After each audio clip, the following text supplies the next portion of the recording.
తిరుమల తిరుపతి దేవస్థానంకి సంబంధించి ప్రధానంగా జరుగుతున్నటువంటి వాదన ఏంటి అంటే ఆర్టిఫిషియల్ ఇంటెలిజెన్స్ ద్వారా భక్తులకు తొందరగా దేవుడు దర్శనం అందించారనేది ప్రస్తుతం ఉన్నటువంటి చైర్మన్ బిఆర్ నాయుడు గారి వాదన. అయితే దీనికి ప్రతివాదనగా మాజీ ఈవో ఎల్వి సుబ్రహ్మణ్యం గారు కూడా దీనికి సంబంధించి ఎద్దేవా చేస్తున్నారు. ఇది ఖచ్చితంగా అవ్వదు. అయితే ప్రధానంగా దీనికి సంబంధించి రాజకీయ మలుపు తిరిగే అవకాశం ఎంతవరకు ఉందనే అంశం గురించి మనతో మాట్లాడడానికి ప్రముఖ పొలిటికల్ అనలిస్ట్ కేఎస్ ప్రసాద్ గారు ఉన్నారు. ఆయనతో చర్చిద్దాం.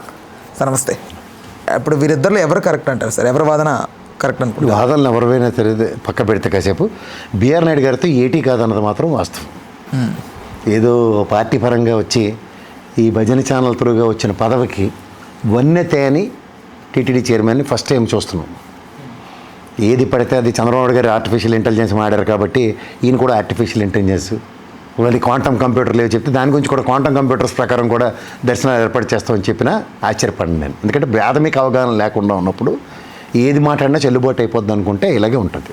సార్ ఒకటి చెప్తున్నాను, తిరుమలలో దేవదేవుడి యొక్క దర్శనానికి ఈ రోజు దాకా ఉన్న ఏ ప్రభుత్వం అయినా సరే వాళ్ళు తీసుకున్నన్ని చర్యలు అసలు ఎంత ఫాస్ట్గా దర్శనం చేయిద్దాం అన్న దగ్గర మీరు గమనిస్తే, మీరు వెళ్ళారు తిరుపతి, ర్యాంప్ వేసి ఒక ఆల్మోస్ట్ 3 లేయర్స్ త్రూగా ప్రజల్ని ఫాస్ట్ ఫార్వర్డ్లో చేయడానికి నీకు చేతనైతే ఇన్ని కబుర్లు వద్దు. వీఐపీ దర్శనాలు ఏవైతే ఉంటాయో రికమెండేషన్లతో వచ్చేవి అవి నియంత్రించగలిగి 24 గంటలు ఈ ఆగమ శాస్త్రంలో తెరేసాం లోపల స్వామివారికి దేవుడికి ప్రత్యేకమైన టైములన్నీ ఈ పంతులు వాళ్ళు కొత్తగా ఏర్పాటు చేసిన కృత్రిమం 24 గంటలు దర్శనం ఏర్పాటు చేస్తూ స్వామివారి సేవలు పార్లల్గా జరిగే కార్యక్రమంకి తెరలేపగలిగితే ఎప్పుడైనా సరే ఇంతకన్నా విభిన్నంగా చేయొచ్చు. అంతేకాని ఏ టెక్నాలజీలు వీటితో ఏముండవు.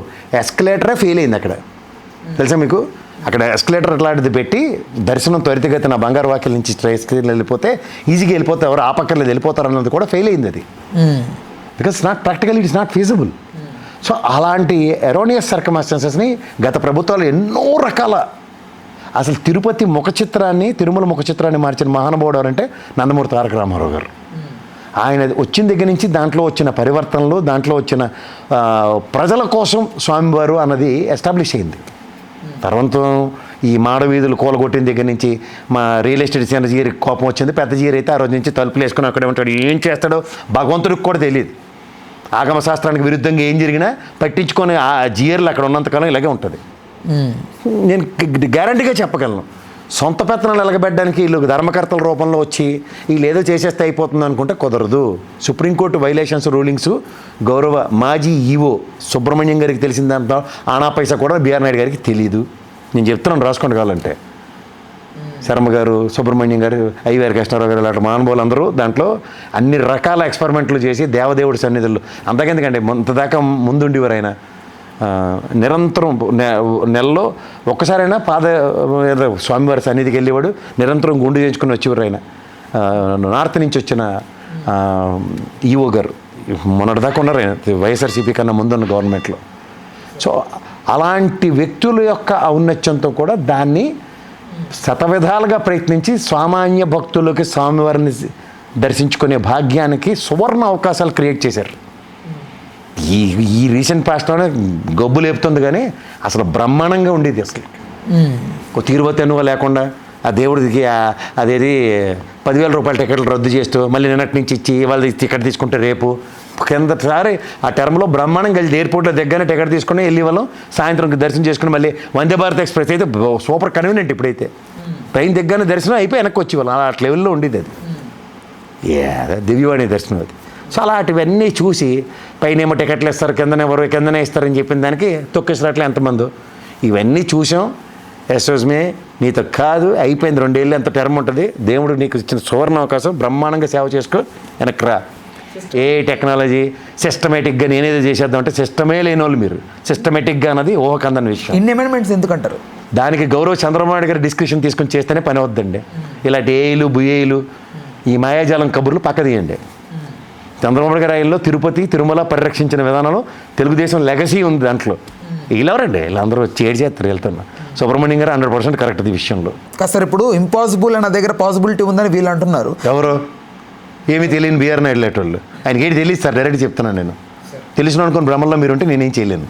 సార్ నేను లేను. మామూలుగా ప్రజలు కూడా తెలుసుకోండి. ఈరోజు తిరుమలలో ఇన్ని కష్టాలు అందరూ ప్రజలు సామాన్య భక్తులు పడుతున్నారంటే అన్నపానీయాలకు ఇబ్బంది పడుతున్నారు. తిరుపతిలో రెగ్యులర్గా జరిగే యాక్టివిటీస్కి ఈ ప్రభుత్వం వచ్చిన తర్వాత బిఆర్ నాయుడు ధర్మం అని డీవియేషన్ స్టార్ట్ అయ్యాయి. ఇంతమంది ఎప్పుడు లేవు అలాగా పర్ఫెక్ట్గా ఉండేవే. అందులో చంద్రబాబు నాయుడు గారు అపర మేధావి విషయంలో చాలా కన్సర్న్ ఉంటుంది ఆయనకి. చూసి రమ్మంటే కాల్చి వచ్చి బ్యాచ్లను పంపిస్తే ఇలాగే ఉంటుంది.